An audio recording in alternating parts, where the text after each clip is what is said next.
finishing the chapter P part of it though. And so we have one more problem to do. I have a couple of things I want to talk about, but let's turn to page 7. And remember that I will always give you the projectile motion formula. So on the paper will be written this.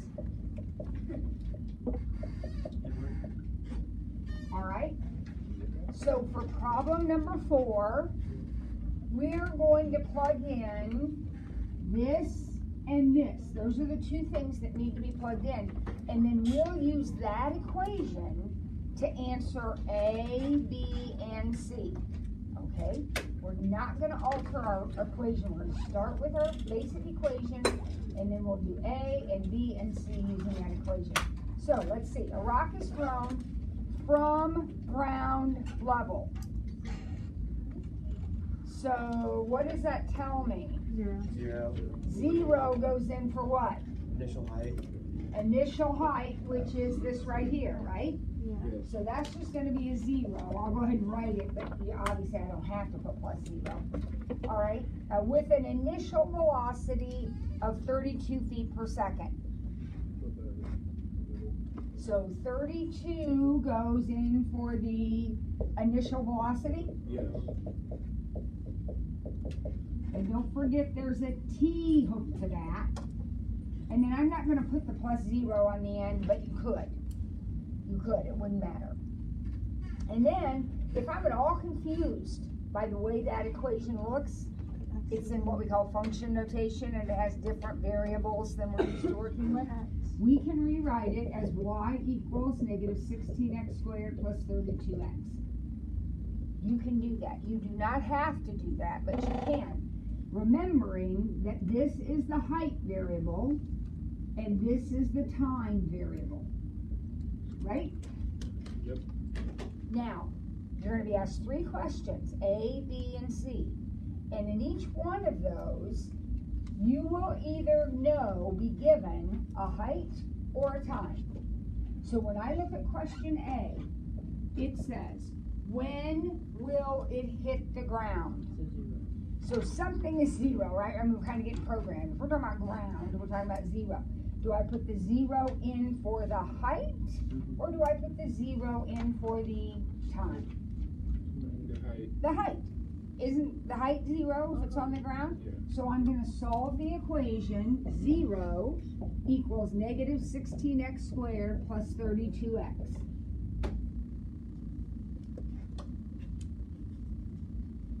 Okay?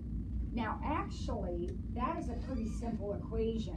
So you wouldn't actually need to graph it, but because I want to practice graphing it, let's go ahead and graph it, okay? So, remember how that works? We go to y equals, first thing you got to do is put in your equation, kids. So you can put in y equals this. And then you're going to hit graph. And I have no idea how your window is set up, but I always start with Zoom 6. That's the standard window.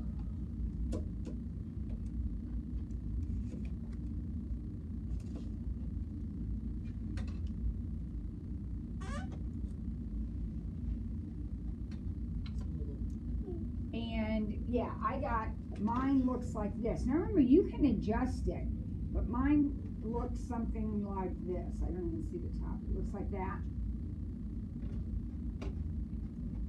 Now, remember, all that matters to me when I'm trying to figure out where it hits the ground is this point and this point. Those are the zeros or the x-intercepts, right? So the fact that I don't see, it looks really funky up here, doesn't matter a bit to me. If I were trying to find the maximum height, then I would be concerned, because I would need to see that. But I don't, I want the zeros. All right, so I'm going to find this one first. So, whoops, that's not what I do. Second calc, right? Second calc, 0, left bound, right bound. That one came out to be 0.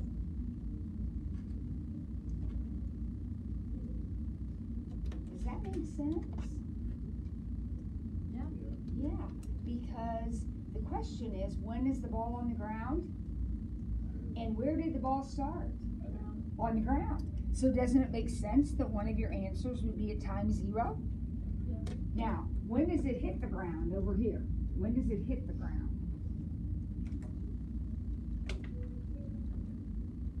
So second calc all over again.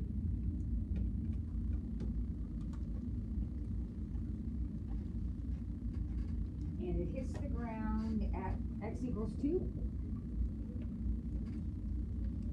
Yes. So when will it hit the ground? After 2 seconds. That's my answer. It hits the ground after 2 seconds. Now, if you're not getting that, if you're not remembering how to do that, you need to get in here and ask some questions. Okay, because you need to be able to do that on your calculator. Now let's go to the second question. How high will it be after half a second? All right, so I'm gonna keep this equation because this is the one I'm using for everything. So now I'm doing question B. How high will it be after half a second? Okay, now remember, you have to do something with that half. That half is either going to go in for y or it's going to go in for x. All right, so what do you think? It's half a second. X. That's an x value, right? So y equals negative 16 times 1/2 squared plus 32 times 1/2. This is not a problem you have to graph. All you have to do is do that calculation, right? So that's negative 16 times 1/4, and I don't care if you do it on your calculator, it's fine if you do it on a calculator. I don't think I need to use a calculator for it. I think the answer is 12 feet.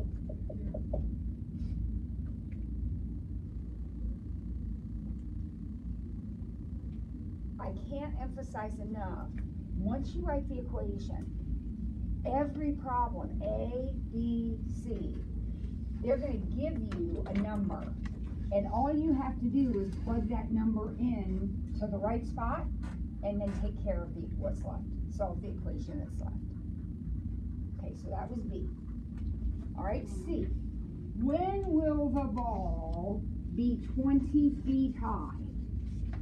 When will the ball be 20 feet high? So here's your equation. And we got to do something with the 20. The 20 is either going to go in for a height or the 20 is going to go in for a time. What do you think? Height. It's 20 feet, kids, right? Yep. That would be a height. So 20 equals negative 16x squared plus 32x. So what am I going to do? I'm going to graph this one. What am I going to do with it? I'm going to set it equal to 0. Remember, your equations have to be set equal to 0 if you're going to graph them. Really, if you're going to do anything with them, they need to be set equal to 0. So here we go. And remember, you're subtracting 20, so that's going to be a minus 20. So here we go. We're in that new equation.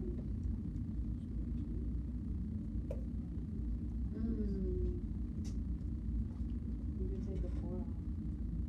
Oh, now that is perfectly right. Let me see.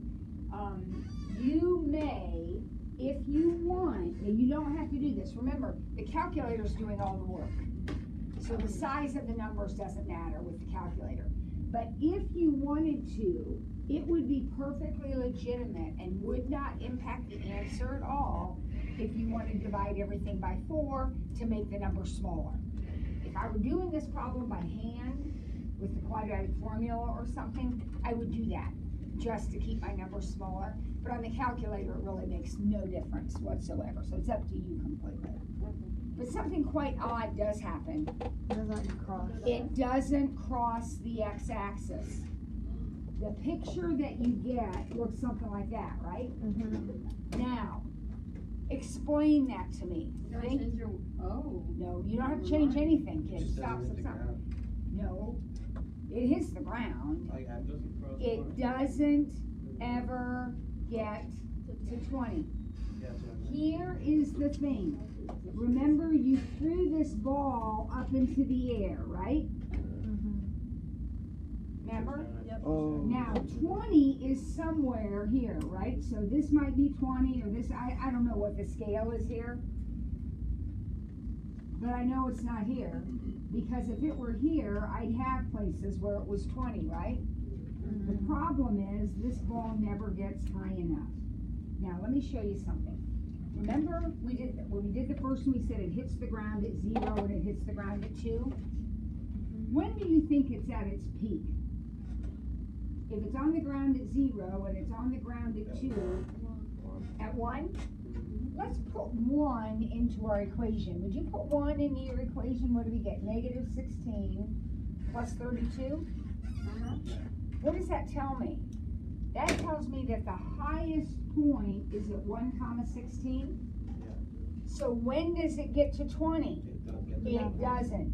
And that's what this told you. It doesn't get to 20. It doesn't get that high. Now, I want to show you another way you can see that. If that's a little bit confusing, I'll give you another option. This equation right here is the equation for the ball's path. So here's what I'd like you to do. I'd like you to go back to y equals, and I'd like you to put this equation in, not that one, put this one in right here, put this equation in, so negative 16x squared plus 32x, okay? And then for y2, put in just 20. Oh. Now,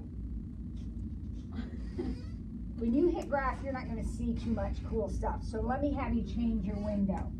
Let's change our window. So x min is negative 5. X max is 5. And change your window. Just press window and change these numbers. Let's let y min be negative 2 and y max be 30. Okay, so just change your window. And as soon as you make those adjustments, hit graph. Whoa. Oh my gosh. So what we see is this parabola, right? And then we see this line. And what do you notice about the parabola and the line? They don't intersect. That's how we know that ball doesn't get up to 20. But like, what if this was an equation where, or what if we were given a number where it does cross? How could we do it this way too? Yes, and I will show you that. We'll do that right now. So everybody clear that why the answer to C is it doesn't cross, doesn't get that high. Okay, so let's suppose, I'm gonna make up a question D. Let's say, when is it 10 high? 10 feet high. Okay? Well, let's go back to our calculators. And for that second y equals equation, make it 10. Because now we only want to go 10 high. Hit graph. Now does it cross? Yes. In 2 places? Yeah. So I want to know, where does it cross? So I'll go to second calc. And before I picked 0, because I wanted to know the x-intercept, right? Yep. Now I don't want to know the x-intercept. Now I want to know where they cross. So I'm going to go all the way down to 5 and press enter. Now, before we were setting the cursor on the left side and the right side. You're kind of doing the same thing. They cross right here. So whatever equation you put in first, which was the parabola equation, you want to set the cursor it'll be flashing on that curve. Set it over here to the left of that point. So make sure the cursor is flashing to the left of the point you want. Then the cursor will move to the other curve. It will move onto the line. So set it here. So it's to the right of that point.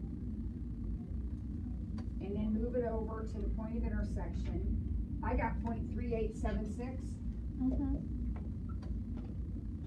So on the way up, the ball gets 10 feet high after 0.3876 seconds. All right, now let's see when it comes back down. So second calc again. Intersect. Set your cursor so it's to the left of the intersection point. So I've got it set right about here. Right here's where I have it set. And then it's going to go to the right of the intersection point, so I have it set out here. And what did you get for that point of intersection? 1.612. That's exactly right. So 1.612 seconds. So that is another option for you. You could have also set this equal to 10 and put this equation into your calculator and found the zeros. What? Yeah, just multiple options. If you don't want to do it that way, you don't have to. Wait, so. All right. Awesome. Put your notes away. We won't need them for a few days. Keep them safe. Get your practice tests out. Here we go. Here we go. Practice test number 1. Now, I shrunk the first one to save space, but the other 2 I left actual test size. So this first one's a little smaller, but that's okay. So I gave you this packet of practice tests the other day.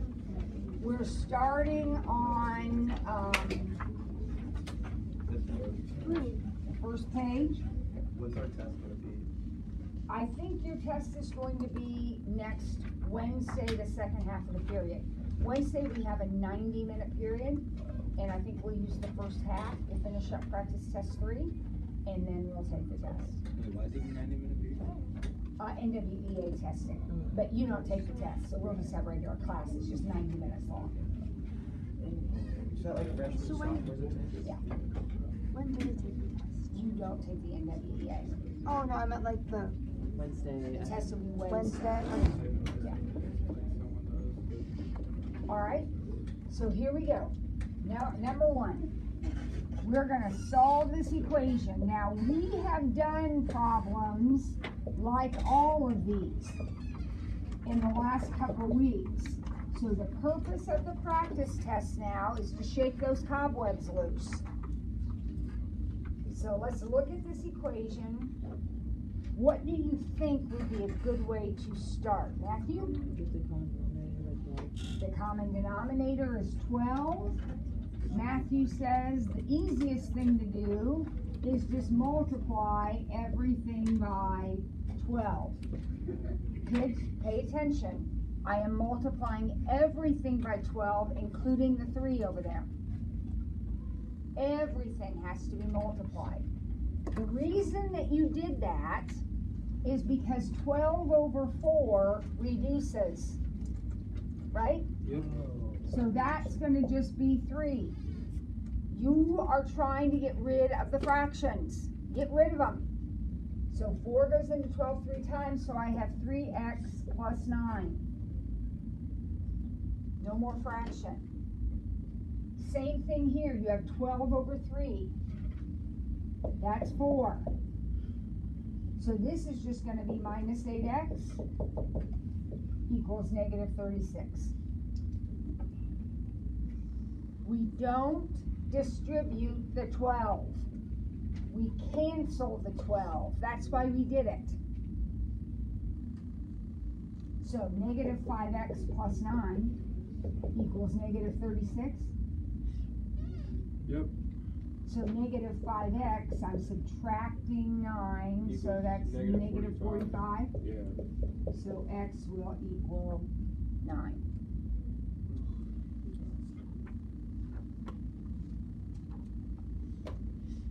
Okay. Second.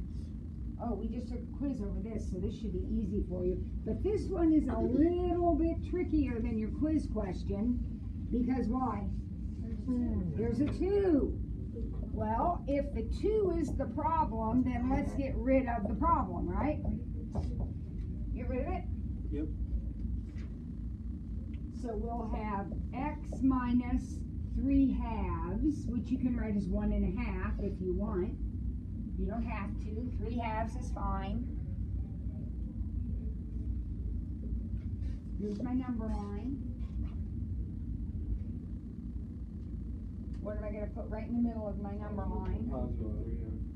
A positive 3/2 or a positive 1.5, right? Right in the middle. And then I'm going to have dots out here. And I'm going to find those dots by adding 2 and subtracting 2.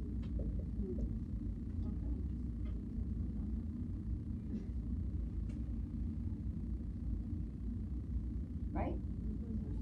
Now, those are going to be open dots, and it's going to be shaded out. So my answer will be all of the x's less than negative 0.5 or greater than 3.5.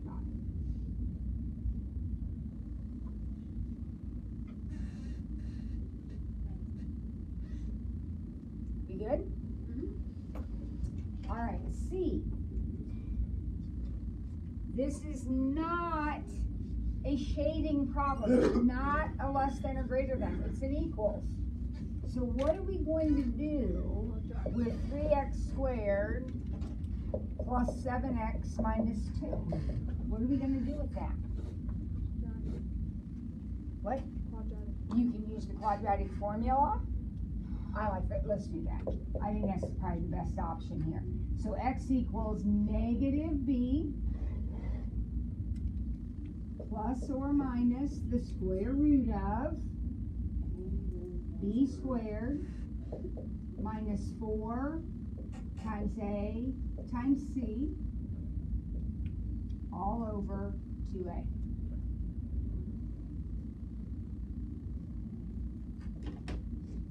Right? Andrew, you writing this down, sweet pea? Okay. So negative 7 plus or minus the square root of. Now watch these signs. See the double negative? That means we're going to add this, right? So that's 4 times 3 times 2. That's 24. So we have 49 plus 24. Please watch your arithmetic. So negative 7 plus or minus the square root of 73. 73. Which, we're actually kind of excited by that because it doesn't break down. Yeah. So we're done. Yeah.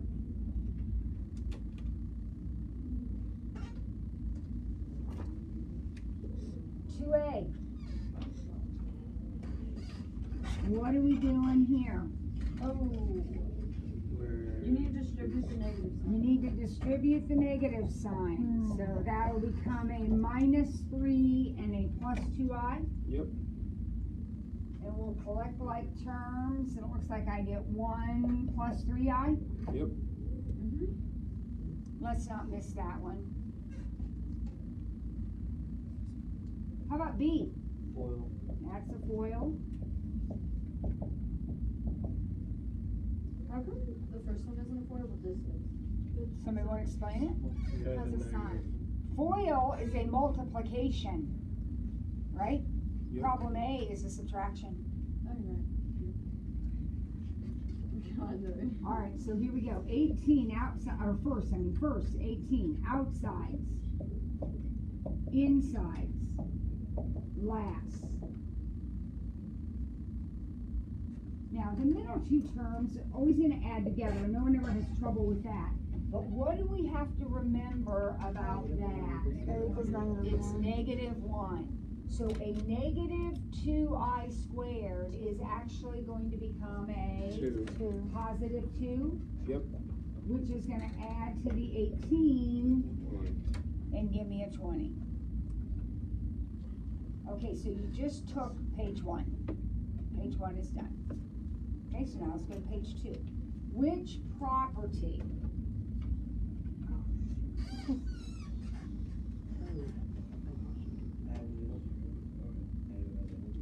almost, it's additive inverse. Remember when they cancel each other out, it's an inverse. So what do 3x and negative 3x do? Cancel each other out. That's additive inverse. If you add 0, it's the identity. If you get 0, it's the inverse. So it's the additive inverse. What about B? Associative. It's associative. Kids, say them to yourselves. On one side, it's 4xy. On the other side, it's 4xy. If they are in the same order, then it's associative. Commutative is order. Did I tell you the answer? What did I tell you the answer was? It's associative. Yeah. Yeah, is that what I said? Yeah. I was just asking which one is. Commutative is order, associative is grouping. And all that happened here is we regrouped. That's why I like to have you read them. 4xy, 4xy, same order. And if the order's the same, then it's not commutative. Because commutative means the order is changed. What was A? Additive inverse. Alright, what about C? Distributive. That is the distributive property. Everybody should get that one right. That's the distributive property.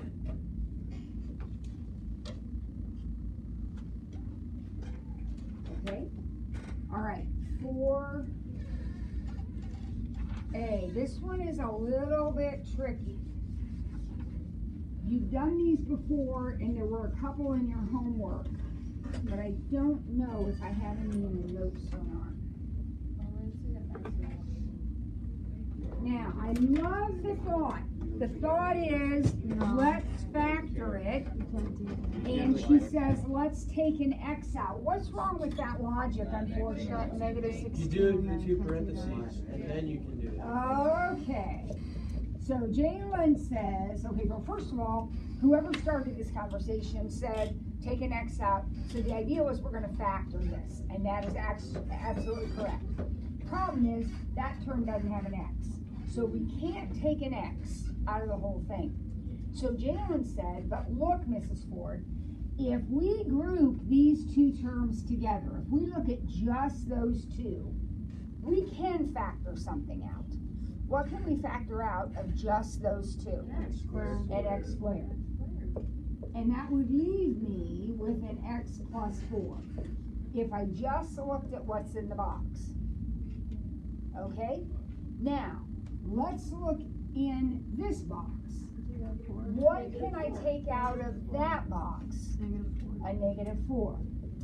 Now I'm taking out a -4. So that's going to leave me with x plus 4.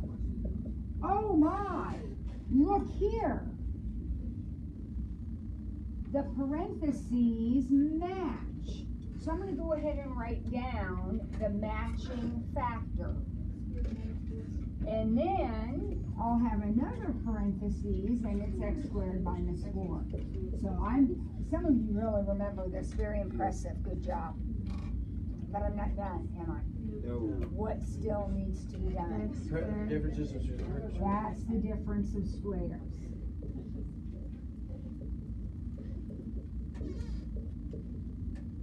Right? Now, this is not a greater than. Don't draw a number line and put dots and shade. That's not what's happening. This is an equals. So you're just going to look at these and say, okay, that means x equals -4, 2. -2, or 2. There's no shading, no number lines. You only do all that stuff if there's a greater than or a less than in the problem. Negative issue. Is it an emergency? No, it's not. Okay, then let's not go. Let's wait. Okay. All right. So our other practice tests, we'll have more practice on there for these. But the idea is when you have all those terms, 4 terms, and there's nothing you can take out of the whole shebang, start looking at it in chunks. We call it factoring by grouping. All right, next one is not a challenge. Everybody should know how to do this one. Square both sides. So 3x minus 8 equals 36. So 3x equals 44. And x equals 44 thirds. If you want to write that as whatever mixed number it is, 14 and 2 thirds, that's fine. But it's fine just 44 thirds. Now, we probably should check our answer because this is the kind of problem that gets extraneous roots. So can you tell me what 3 times 44 thirds is? 44. Just 44. Yep. What's 44 minus 8? 36. 36. And what's the square root of 36? 6. 6. So it checks. If you forget to check on the test, it's not going to make a bit of difference if the answer works. If it happens to be extraneous, you'll miss a little bit of partial credit. Okay? Do we not check for extraneous solutions in like the problem before? Yeah. No. When we check for, okay, first of all, it's always a good idea to check your answers. But over here, the only reason I would be checking is to see if I screwed up. Here, the reason I'm checking is because when you square both sides of an equation, when that is the process you're doing, you're squaring both sides, you get extraneous roots sometimes. Oh, okay. So if I'm not squaring both sides, then I'm not going to get extraneous roots. Now, I might still screw up and get the wrong answer, but it won't be extraneous. Okay. Okay? All right. Next one. Hang in here, guys. I know it's Friday, and we're all thinking about, I don't know, whatever it is you think about on Fridays, but we got a test coming up. Got to get through this. So x squared minus 4x minus 12 greater than or equal to 0. This was it just on our quiz. We're going to factor it. Somebody said -6, +2. Now, people factor at different speeds, so don't panic if you're a little bit slower. Now, what do? You draw the number line. Anytime you have this sign, we're going to draw a number line. We're going to put 2 dots on the number line, and they will be closed-in dots. And they will be at 6 and -2.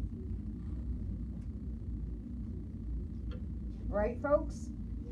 It is a greater than problem, so we will shade out. And we'll write an answer in the answer blank. See how there's an answer blank there? So x is less than or equal to -2, or greater than or equal to 6. Remember, when you've shaded 2 separate answers, you're going to have an or. You're going to have 2 separate answers in the answer blank. Page 2 done.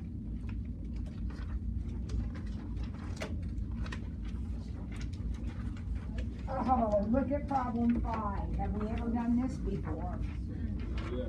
Oh my gosh, if you missed this, all right, so we've got 2 points. And what are we doing in problem A? Distance. Distance, which is the radical, right? Yep. 1 minus 6 squared, -2 minus 3 squared. Doesn't matter to me what order you go in, but you got to subtract the x and the x and the y and the y, right? Yep. 1 minus 6 -5. squared. 25. -2 minus 3 -5. squared. 25. So I have the square root of 50. That does break down. It breaks down into 5√2. You're exactly right. distance is 5 root 2. How about midpoint? How do we find midpoint? Average. We average them. So we are going to add 1 and 6 and divide by 2. 7 halves. We are going to add -2 plus 3 and divide by 2. 1/2.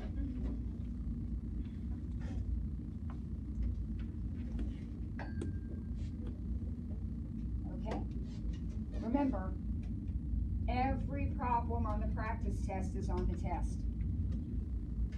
And vice versa. Everything on the test is on the practice test. Okay? So here we go. Next, write the equation of the line through these 2 points. So we're going to write the equation of the line through those 2 points. Now notice, it doesn't say anything about how to do it. Just do it. So when I see or you read, write the equation of the line, what do you think of? You think of, some of you think of y equals x plus b. Some of you think of y minus y1 equals m times x minus x1. It doesn't make any difference. The first thing you have to do is find the slope. You gotta have the slope. So the slope here will be y minus y over x minus x. I got 3. Yeah. Which is nice. I like it when there's no fractions. All right, that is not the answer. If you put that in the answer blank, you're going to miss it. I need the equation. Oh, you have to plug in the x and the y. So if I'm using slope-intercept, I'll pick one of my points, like 15 equals 3 times 2 plus b. I picked this as my x and y. Now this sounds goofy as heck, but a lot of times kids will put these in the wrong spot in the equation. Remember, the 2 that has to go in for the x and the 15 has to go in for the y. So 15 equals 6 plus b. I think b equals 9. Yep.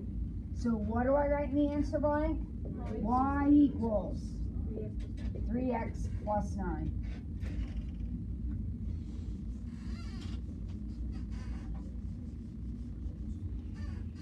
You good? Yep. All right, next one says write the equation of the line perpendicular to that one containing that point. So basically we're doing the same problem. Again, we're doing the same thing we did here, except I don't know what slope to use. What does perpendicular mean? Opposite radical. Opposite reciprocal? Opposite reciprocal? So how do I find the slope of this line? Get y by Get y by itself. So if I get y by itself, I'll subtract 2x. So negative y equals 6 minus 2x. And y equals negative 6 plus 2x. Yep.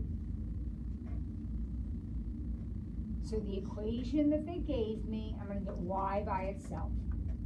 Done. Now, what is the slope of the equation they gave me? 2. That slope is 2. The perpendicular slope then will be negative 1/2. It is the flip negative. You change the sign and flip it over. Opposite reciprocal. So this is my point. That is my slope. If I'm doing y equals mx plus b, I'll say 1 equals negative 1/2 times negative 2 plus b.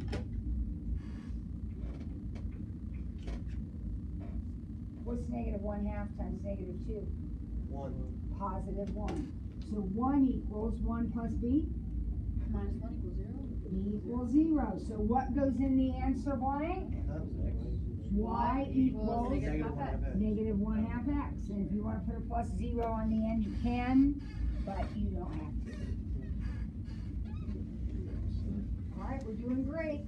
Let's see how much more we can get done here. Number 7. Write the equation of this circle with a center at 6, negative 2, and a radius of 4. Okay, who remembers what the equation of a circle looks like? X plus. No. It ends with equals r squared. It's the one that looks like this. And this guy right here is r squared, so that'll be 16. It's the opposite. And then in the parentheses, the first one has an x minus 6 X plus 2. and y plus 2. That's it. That's the equation of the circle.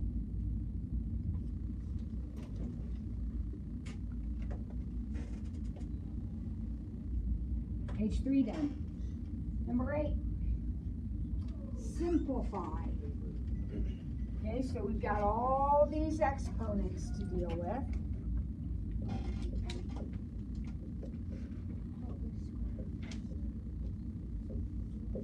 Okay, so what do I do? Put the square in, right? You square the 3x. So we gotta take care of that and probably take care of this, right? We got a couple things that need to be taken care of before we start. So what's this gonna equal? 9x squared. 9x squared. And what do I do with this thing with a negative Put it on top. exponent? He goes to the top. So wait, there's already 1 up there. Can I go ahead and make that a 3? Yeah. Because I brought 2 up.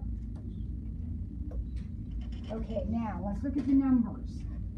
Forget everything else. You have 9 over 6. That reduces. 9 over 6 reduces to what? 3 over 2. I have a 3 and a 2. I have 2 x's over 4 x's. On the bottom. So I'm going to have x squared on the bottom. And just y cubed up there on the top. Yep. Not bad at all. And then we have one more problem to do, and that's our projectile motion problem. We may not get through all the parts, but let's do at least one of the parts here. Oh, Mrs. Ford, let me out of here. No, not yet. Okay, so here is our formula, which I told you I would give you every time. A ball is thrown with an initial velocity of 20 feet per second from the top of a building 30 feet tall.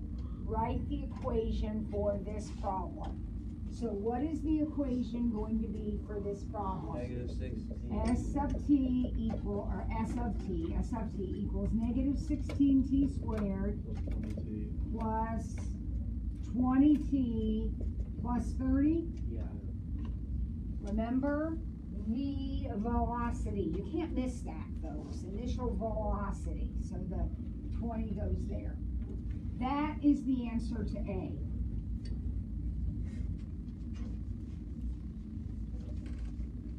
Okay, just write the equation. Now, when does the ball hit the ground? What does that look like? 0 equals. Very good. And then we'll type that into our calculator. Now, I want to caution you, the last problem we did, we adjusted our window. So you might want to zoom 6. I don't know what's going to happen, but I mean, might have to make an adjustment. So y equals, clear out everything that's in y equals. You don't have anything in there but your new equation.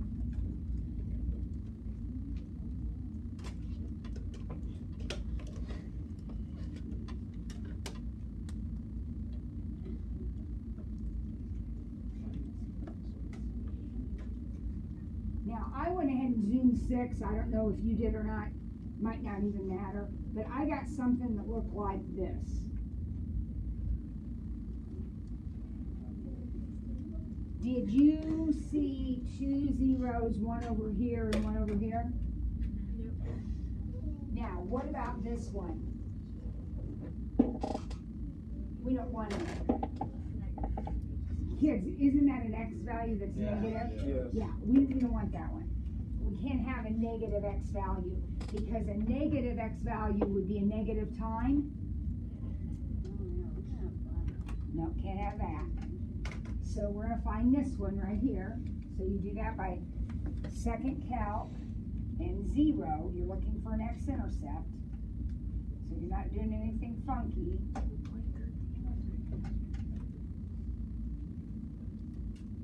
I got 2.13. Yep. So when is the ball on the ground? At 2.13 seconds.